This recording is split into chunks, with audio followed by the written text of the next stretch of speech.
कभी लड़का बन जाए तो कभी कोई बूढ़ा शख्स तो कभी कोई बच्चा बन जाए। मूवी का मेन कैरेक्टर जिन नाम का एक लड़का है जिसका कोई एक फेस नहीं है बल्कि वो चेंज होता रहता है और वो अपनी स्टोरी को हमारे सामने एक्सप्लेन कर रहा है। वो कहता है कि जब वो सोकर उठता है तब वो एक नया इंसान बन जाता है। कभी वो कोई बूढ़ा शख्स बन जाता है, कभी बच्चा, कभी कोई जवान लड़की या कभी कोई लड़का। उसकी बॉडी, उसकी पहचान, उसका फेस सब कुछ चेंज हो जाता है, यहाँ तक कि वो फॉरेनर भी बन जाता है। इसके साथ साथ उसकी आवाज और उसकी आई साइट भी तब्दील हो जाती है। इट्स मीन उसे जो भी बॉडी मिलती थी उसकी बॉडी के पार्ट्स एज के अकॉर्डिंग बन जाते थे। यही वजह है कि वो अपने पास अलग अलग आई साइट के ग्लासेस, अलग अलग साइज के जूते और हर जेंडर के कपड़े रखता था। फिर वो बताता है कि उसका प्रोफेशन फर्नीचर डिजाइनिंग है। सबसे पहले वो फर्नीचर के डिजाइन अपने हाथों से खुद बनाता था और उसके बाद खुद ही फर्नीचर तैयार भी करता था। जिन हालात से वो गुजर रहा था अब वो उसका आदी हो चुका था, क्योंकि वो नहीं जानता था कि वो नॉर्मल हालत में कैसे आएगा। वो अपने सारे काम ऑनलाइन ही करता था क्योंकि इंटरनेट पर लाइव आने की जरूरत नहीं पड़ती। उसके इस सीक्रेट के बारे में सिर्फ 2 लोग ही जानते थे, एक उसकी मदर और दूसरा उसका एक फ्रेंड सैंग था। फिर हमें सैंग दिखाया जाता है और वो भी जिनके साथ फर्नीचर का काम करता था। असल में फर्नीचर डिजाइनिंग के अलावा जो बाकी के मामला थे जिसमें कस्टमर डीलिंग शामिल है, वो इस तरह के मामला को देखता था। एक दिन सैंग जिनके घर आता है और उसे कहता है कि आज तुम एक हैंडसम इंसान बने हुए हो, तो चलो हम आउटिंग के लिए बाहर चलते हैं। वो दोनों एक क्लब में जाते हैं और वहाँ पर बहुत एंजॉय करते हैं। जिन एक लड़की के साथ सो रहा होता है और जब उसकी आंख खुलती है तो वो देखता है कि वो एक बूढ़ा शख्स बन गया। उसने अपने सारे फेसेस के वीडियोस एक लैपटॉप में कैप्चर किए होते हैं। वो बताता है कि जब वो फॉरेनर बनता है तब वो अपनी नेशनल लैंग्वेज नहीं बोल सकता, बल्कि वो जो भी फॉरेनर बनता है जिनमें जापानीज, चाइनीज, तो वो उन्हीं की लैंग्वेज बोलता है, जबकि उसने कभी वो सीखी भी नहीं होती। इस बदलती हुई आइडेंटिटी की वजह से उसे ना तो कभी कोई अच्छा लगा और ना ही कभी उसने किसी से प्यार किया। और इस बॉडी चेंजिंग की स्टार्टिंग आज से तकरीबन 12 साल पहले हुई थी, जब जिन 18 साल का था। फिर उसके पास्ट का एक सीन दिखाया जाता है कि जब वो सोकर उठता है वो खुद को मिरर में देखता है, तब वो एक अजीब इंसान बन चुका होता है जिसे देखकर वो काफी डर भी जाता है। फिर वो अपनी मदर के पास जाकर ये सब बताता है और वो सुनकर काफी हैरान हो जाती है, लेकिन किसी तरह वो उसे संभाल लेती है और उसे सॉरी बोलती है। जिन बाकी लोगों की तरह एक नॉर्मल लाइफ नहीं गुजार सकता था और यही वजह थी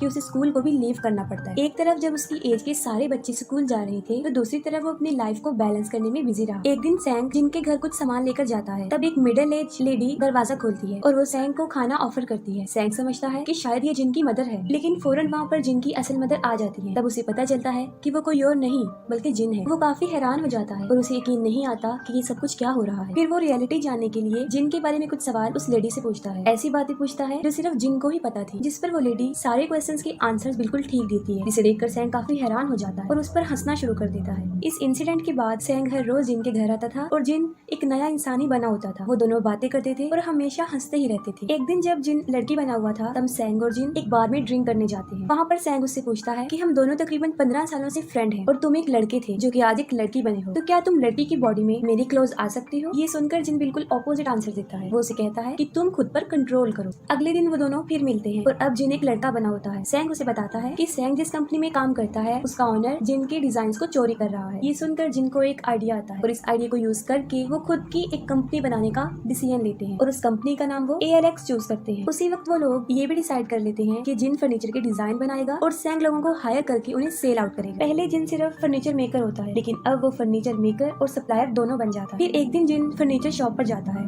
और वहाँ पर वो कुछ नोट देख रहा होता है। इसी दौरान एक सू नाम की लड़की उसे देख रही होती है। वो लड़की सू उसी शॉप की वर्कर होती है। वो जिनसे पूछती है कि तुम्हें क्या चाहिए, जिस पर वो कहता है कि मुझे एक ऐसी चेयर चाहिए जिस पर बैठकर मुझे ऐसा फील हो कि मैं घोड़े पर सवार हूँ। ये सुनकर वो उसे ALX नाम की एक वेबसाइट दिखाती है और कहती है कि यहाँ तुम्हें सब कुछ बेस्ट मिल जाएगा। जिसका मतलब ये होता है कि वो जिनको उसी की बनाई हुई वेबसाइट सजेस्ट करती है। जिन उससे पूछता है कि क्या ये बात अलाउ है कि किसी दूसरे के सामान की तारीफ करना और फ्री में एडवर्टाइजमेंट करना। ये सुनकर सू हंसने लगती है। उस दिन के बाद जिन हर रोज सू को देखने उस शॉप पर जाता था और अलग अलग फेसेस होने की वजह सू कभी पहचान ही नहीं सकी कि वो जिन है। आहिस्ता आहिस्ता जिन को सू बहुत अच्छी लगने लगती है और उसे उससे प्यार हो जाता है। जिनके पास सू की शॉप के बहुत सारी विजिटिंग कार्ड जमा हो जाते हैं और वो अलग अलग कस्टमर बन के वहाँ पर जाता है। एक दिन जब एक हैंडसम लड़का बना होता है तब वो सू की शॉप पर जाकर कुछ परचेजिंग करता है और किसी न किसी तरह वो सू को डिनर पर जाने के लिए ऑफर करता है, लेकिन इसके लिए वो मना कर देती है। जिस पर जिन उसे कहता है कि ये क्वेश्चन पूछने के लिए उसने बहुत प्रैक्टिस की है और जिन की सिंसियरिटी नेचर को देखकर वो हाँ कर देती है। लेकिन जिन रेस्टोरेंट से खाना परचेज करके सू को अपनी फर्नीचर बनाने वाली जगह पर लेकर जाता है, लेकिन वो वहाँ जाने से इनकार कर देती है। जिन उसे कहता है कि ये लो मेरा सेक्रेटरी नंबर, मैं कोई गलत इंसान नहीं हूँ, लेकिन इसके बाद भी अगर तुम्हें कुछ भी गलत लगे तो तुम इसकी कंप्लेन भी कर सकती हो। फिर वो दोनों वहाँ पर चले जाते हैं और वहाँ पहुंचकर सू समझ जाती है कि ये ALX फैक्ट्री है, क्योंकि वहाँ के लोग ALX फर्नीचर को बहुत लाइक करते थे। वो दोनों डिनर करते हैं और उसके बाद जिन सू को उसके घर पर ड्रॉप कराता है। फिर वो अगले दिन दोबारा मिलने का प्लान बनाते हैं, लेकिन यहाँ पर प्रॉब्लम ये थी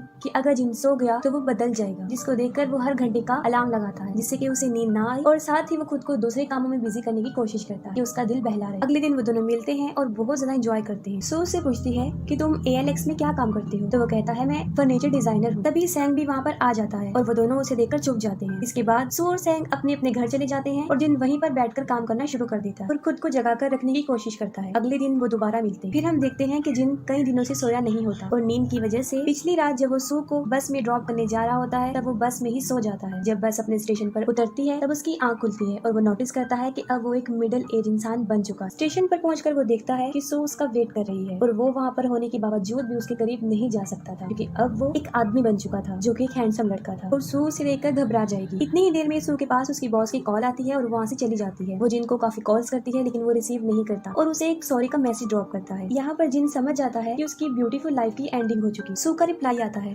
वो कहती है कि तुम कहाँ हो, मैंने तुम्हारा बस स्टैंड पर बहुत वेट किया। जिन डिसाइड करता है कि वो सू को ऐसे ही बगैर बताए नहीं छोड़ देगा बल्कि वो सारी रियलिटी उसे बता देगा। अगले दिन जिन एक लड़की बना होता है और वो सू को कहता है कि वो मेरे साथ चले। वो कहती है कि मैं जिन के बारे में सब कुछ जानती हूँ। वो उसे लेकर अपनी फर्नीचर फैक्ट्री में आती है और जिन उसे अपनी सारी वीडियोस दिखाता है। उसकी अलग अलग फेसेस की सारी वीडियोस सू के सामने रिवील हो जाती है। वो सू को ये भी बताता है कि वो एक लड़का है और जब वो सोकर उठता है तब उसका जेंडर चेंज हो चुका होता है और इतने दिन से वो जिसके साथ घूम फिर रही है वो कोई और नहीं बल्कि वही जिन है। सू को इस बात पर बिलीफ नहीं होता और वो वहाँ से चली जाती है। काफी दिन गुजर जाने के बाद भी सू जिन को नहीं भूल रही थी। वो हर वक्त उसी के बारे में सोचती रहती है और फिर एक दिन वो उसकी फैक्ट्री में उससे मिलने जाती है। तब जिन एक जापानीज लेडी बना होता है और वो सू को अंदर आने को कहता है। सू उससे पूछती है कि क्या तुम वाकई मुझे लाइक करते हो, अगर हाँ तो तुम्हें मेरी एक बात माननी पड़ेगी और वो ये है कि मैं तुम्हारे साथ सोना चाहती हूँ और तुम्हें अपनी आंखों से चेंज होता देखना चाहती हूँ। सोते वक्त सू जिन से पूछती है कि ये सब कुछ कब से हो रहा है। तब जिन उसके सामने अपनी सारी कहानी एक्सप्लेन कर देता है और इसी दौरान सू को जिनकी असल एज जो कि 29 थी पता चल जाती है और सेम एज सू की भी थी। फिर सू से पूछती है कि तुमने मुझे ही चूज क्यों किया। जिन उसे बताता है कि मैंने अपनी इस कंडीशन को एक्सेप्ट कर लिया था और इन सब का आदी भी हो चुका था लेकिन तुम्हें देखने के बाद मैं खुद पर कंट्रोल नहीं कर सका। इसके बाद वो दोनों सो जाते हैं। अगली सुबह जब वो दोनों उठते हैं जिन वहाँ आ जाता है जो एक हैंडसम लड़का बन चुका होता है, यानी अब वो चेंज हो चुका था। जिन काफी खुश हो जाता है कि सू सब कुछ जाने के बाद भी उसके साथ है। इसके बाद वो दोनों एक साथ टाइम स्पेंड करते थे और हमेशा साथ रहते। वो दोनों एक हैप्पी लाइफ गुजार रहे थे। अगले दिन सू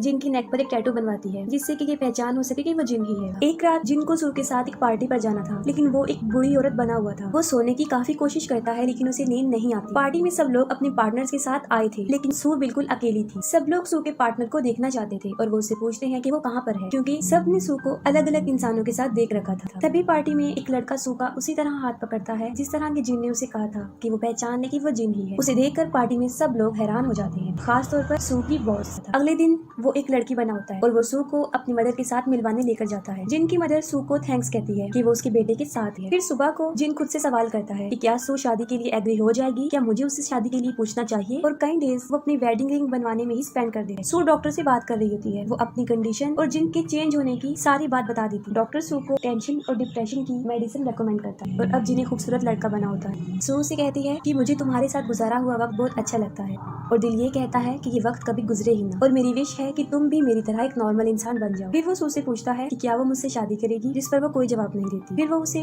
उसके घर पर ड्रॉप करने जा रहा होता है और रास्ते में भी वो सू से पूछता है कि क्या वो मुझसे शादी करेगी। सू उसे गाड़ी रोकने का कहती है। सू से कहती है कि शादी कोई आम चीज नहीं है, मैं अपने घर वालों को क्या बताऊंगी कि एक ऐसा लड़का है जो हर रोज चेंज हो जाता है। उसकी बातें सुनकर जिन उसे कहता है कि जब मैं तुमसे दूर जाता हूँ तो मुझसे रहा नहीं जाता। सू से कहती है कि तुम सिर्फ अपने बारे में ही सोचती हो, कि तुम्हें पता है कि तुम कौन हो, तुम्हारी पहचान क्या है। मिरर में आज तुम्हारा फेस कुछ है और कल कुछ, और तुम्हें तो अपनी ही पहचान नहीं है और तुम्हें तो ये डिसाइड करने में भी काफी टाइम लग जाता है कि मैं आज कौन सा ड्रेस पहनूं, कौन से जूते पहनूं और कौन से आई साइड का ग्लासेस लगाऊं। वो कहती है कि मैं ही बड़ी मुश्किल से इस बात को समझती हूँ कि यही जिन है, तो फिर मैं बाकी लोगों को कैसे बता सकूंगी कि आखिर में यही जिन है। और जिन सू की परेशानी को समझ जाता है। सू गाड़ी में आती है और अपनी टेंशन पिल्स लेती है। फिर सू हॉस्पिटल में एडमिट होती है और जिन भी वहाँ पर आ जाता है। तब जिन को पता चलता है कि सू डिप्रेस्ड पिल ले रही है और ज्यादा डोज होने की वजह से वो बीमार हो गई है। वो सू के सेल फोन पर डॉक्टर के साथ होने वाली कन्वर्सेशन को सुन लेता है और उसे इस बात का रियलाइज हो जाता है कि सू की ये हालत उसी की वजह से। अगले दिन वो एक लड़की बना होता है और अपनी मदर के साथ होता है और उसकी मदर उसे एक हकीकत बताती है। वो कहती है जिन बिल्कुल अपने फादर जैसा है, उसके फादर को भी यही बीमारी थी, वो भी चेंज हो जाते थे और उनकी वजह से वो भी स्ट्रेस की मरीज बन गई थी। अपनी वाइफ की हालत देखकर जिन के फादर वहाँ से गायब हो जाते ताकि उसकी वाइफ को ये परेशानी ना हो सके। ये बातें सुनकर जिन भी ये डिसाइड करता है कि उसे भी ऐसा ही करना चाहिए। वो दोनों शाम को मिलते हैं और कुछ वॉक करने के बाद जिन उसे कहता है कि हमें ब्रेकअप कर लेना चाहिए। ये कहते ही वो वहाँ से चला जाता है। ब्रेकअप होने से पहले जिन ने सू को एक चेयर बनाकर दी थी और उस चेयर को देखकर और जिन को याद करके सू रोती रहती है। 10 महीने गुजर जाते हैं और अब सू बिल्कुल नॉर्मल हो जाती है। एक दिन सू की बॉस उसे उसे एक वेबसाइट पर एक मशहूर डिजाइनर की पिक्स दिखा रही होती है, जिसे देखकर सू समझ जाती है कि ये जिन के ही डिजाइन है। उसकी बॉस सू को कहती है कि डिजाइन बहुत खूबसूरत है और तुम्हें इसको हमारे लिए बनवाना होगा। फिर उसे ख्याल आता है कि अब तक वो लोगों के बारे में ही सोच रही थी कि लोग क्या कहेंगे, लेकिन असल में वो खुद भी जिन के बगैर नहीं रह रही थी। और उसके साथ ही वो उसे ढूंढने का डिसीजन लेती है। जिन को दिखाया जाता है जो कि ज़िक रिपब्लिक में एज अ डिजाइनर काम कर रहा होता है और वो उसी लोकेशन का एक पर्सन बना हुआ था और लैंग्वेज भी वहाँ की ही बोल रहा था। दूसरी तरफ सू जिन का एड्रेस मालूम करके वहाँ पर जाती है, लेकिन जिन उसे कहता है कि यहाँ पर जिन नाम का कोई भी शख्स नहीं रहता। जिस पर वो कहती है कि मैं मामा स्टूडियो से कोरिया से यहाँ पर आई हूँ, जो कि एक बहुत ही बड़ी फर्नीचर मार्केट है, और वो उसे रिक्वेस्ट करती है कि उसे अंदर आने दे। अंदर जाते ही वो उस आदमी के अलग अलग ड्रेसेस, अलग अलग जूते और वही फर्नीचर जो जिन बनाता था वो देखती है। वो कहती है कि मेरी कंपनी को तुम्हारे डिजाइन बहुत पसंद है, इसी मकसद के लिए मैं तुमसे मिलना चाहती थी। इसके साथ ही वो कहती है कि जिन अब बस कर दो, अब मैं बिल्कुल चेंज हो गई हूँ और मैं तुम्हारे साथ रहना भी चाहती हूँ। जिन उसे कहता है कि तुम दोबारा बीमार हो जाओगी। वो कहती है कि उस बीमारी से ज्यादा ये दर्दनाक लाइफ है जो मैं जी रही हूँ,